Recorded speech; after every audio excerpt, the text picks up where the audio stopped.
Hello, ముచ్చట్లు మొదలెడదామా? ఈరోజు ఆదివారం మా బంధువులు పెళ్ళికి పిలిస్తే భోజనానికి వెళ్ళి అలా ఎండలో వస్తూ ఉంటే మా పిల్లలు నాతో ఒక విషయం మాట్లాడారండి. నాకు చాలా ఆశ్చర్యం వేసింది వాళ్ళ ఆలోచన తీరు చూసి.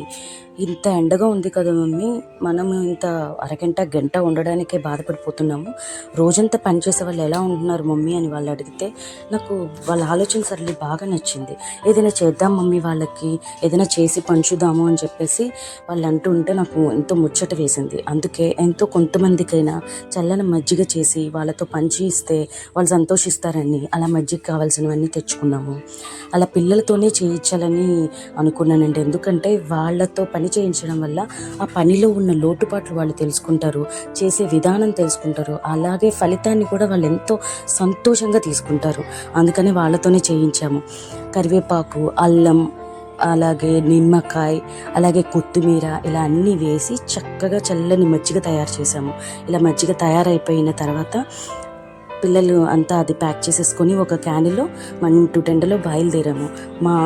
మా మరిదిగారి ఆటోలోనే మా పిల్లలు, మా ఆయనగారి బండి మీద నేను బయలుదేరాం. కానీ మొహమాటం వేసింది, అందరూ తీసుకుంటారా లేదా, ఏదైనా అనుకుంటారా అని చెప్పి. కానీ అందరూ చక్కగా హ్యాపీగా రిసీవ్ చేసుకున్నారు. ఇలా పిల్లల హెల్పింగ్ నేచర్ గురించి ఇలా చిన్న వీడియో తీసుకుంటామండి, పర్వాలేదా అని అంటే అందరూ సంతోషంగా ఓకే అన్నారు.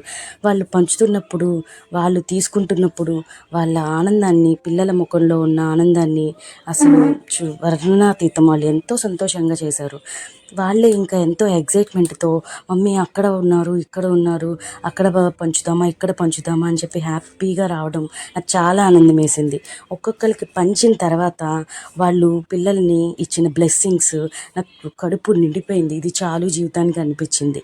అంతేనండి, మనకున్న దాంట్లో మనం ఎంతో కొంత మన నీడీ పీపుల్కి హెల్పింగ్ చేస్తూ ఉండాలి.